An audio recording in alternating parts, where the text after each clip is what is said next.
থাকতো কথা আছে কিনা ওর বিচার ওর উপরে পাচ্ছি এটাও যেন মাঝে মাঝে আসে।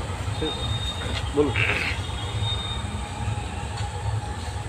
ঘাটাল মাস্টার প্ল্যান রূপায়ণ সংগ্রাম কমিটির পক্ষ থেকে রেডি হয়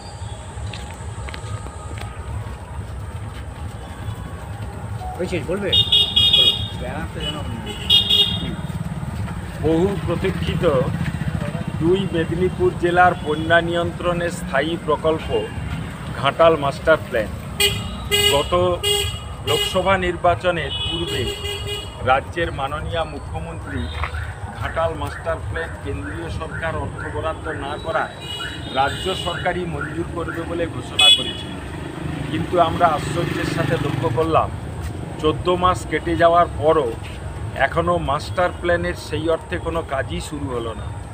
যে 5টি স্লুইস গেট পুনর্নির্মাণের ব্যাপারটা মাস্টার প্ল্যানের অন্তর্ভুক্ত বলে প্রশাসনের পক্ষ থেকে বলা হচ্ছে, বাস্তবে সেচ দপ্তরের নূতন স্লুইস নির্মাণ বা পুনর্নির্মাণ এটা তাদের রুটিন ওয়ার্ক।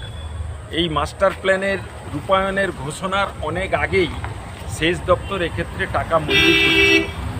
সেই কাজটাই বর্তমানে চলছে, যা বর্ষার পূর্বে শেষ হলো না। ফলস্বরূপ ওই স্লুইস গেটগুলো দিয়ে বর্ষায় জল ঢোকারও সম্ভাবনা থেকেই যাচ্ছে। তাই 14 মাস পরেও মাস্টার প্ল্যানের কার্যত কোনো কাজ শুরু না হওয়ায় এলাকার মানুষজনদের মধ্যে যে তীব্র ক্ষোভ সৃষ্টি হয়েছে, সেই ক্ষোভের কথাই তুলে ধরবার জন্য আজ আমরা ঘাটাল মাস্টার প্ল্যান রূপায়ণ সংগ্রাম কমিটির পক্ষ থেকে সেচ দপ্তরের এসডিও এবং প্রশাসনিক দপ্তরের এসডিওর নিকট স্মারকলিপি এবং ডেপুটেশনের কর্মসূচি নিয়েছিলাম। সেই কর্মসূচিতে 9 দফা দাবি সম্বলিত আমরা স্মারকলিপি পেশ করেছি। তার মধ্যে আগাম বর্ষার সময় বন্যা মোকাবিলার জন্য নদী বাঁধের বা খালের বাঁধে যেখানে যেখানে ক্ষতিগ্রস্ত হয়েছিল গত বছর, সেই স্থানগুলির ঘোগ বা সেই নদী বাঁধ বা খালের বাঁধগুলি শক্তপোক্ত করে নির্মাণ, খালের ভেতরে যে সমস্ত জঞ্জাল বা আবর্জনা অপসারণ করলে জলটা দ্রুততার সাথে বেরিয়ে যাবে তা অপসারণ করা, এছাড়াও সমস্ত স্লুইস গেট লক গেটগুলি বর্ষার পূর্বে সচল করা সহ ঘাটাল মাস্টার প্ল্যানের অন্যতম যে দাবি শিলাবতী নদীর নিম্নাংশ খনন, যা বর্ষার পরপরই যাতে কাজে হাত দেওয়া যায়, সেজন্যে বর্ষার মধ্যেই যাতে ওয়ার্ক অর্ডার দিয়ে রাখা যায়, সে ব্যাপারে সহ ওই বাকি দাবিগুলির ভিত্তিতে আমরা আজকে স্মারকলিপি দিলাম।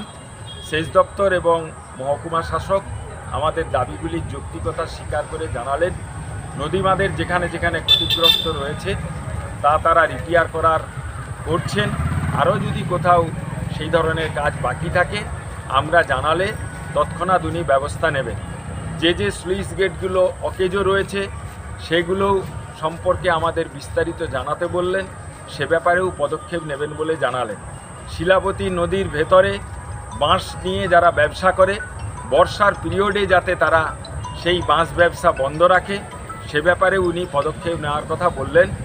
এছাড়াও আমরা শিলাবতী নদী খনন, চন্দ্রেশ্বর যে অংশটি নূতন করে খনন করা দরকার সেই অংশ খনন, ঘাটালে রিটেনিং ওয়াল নির্মাণ, পাম্প হাউস নির্মাণ, এই সংক্রান্ত বিষয়গুলি নিয়ে আমাদের কমিটির প্রতিনিধি সহ সংশ্লিষ্ট সবাইকে নিয়ে আমরা মনিটরিং কমিটি, উপভোক্তা কমিটি গঠন করে কাজ করবার যে দাবি করেছি, উনি সে ব্যাপারে উচ্চ প্রশাসনের দৃষ্টি আকর্ষণ করবেন বলে জানিয়েছেন। আজকের আমাদের ডেপুটেশনের প্রতিনিধি দলে ছিলেন আমাদের সংগ্রাম কমিটির কার্যকরী সভাপতি সত্যসাধন চক্রবর্তী, আমি নারায়ণ নায়েক যুগ্ম সম্পাদক, দেবাশিস মাইতি অপর যুগ্ম সম্পাদক, এছাড়াও অফিস সম্পাদক কানাইলাল পাখিরা, কোষাধ্যক্ষ নাড়ুগোপাল দোলই প্রমুখরা।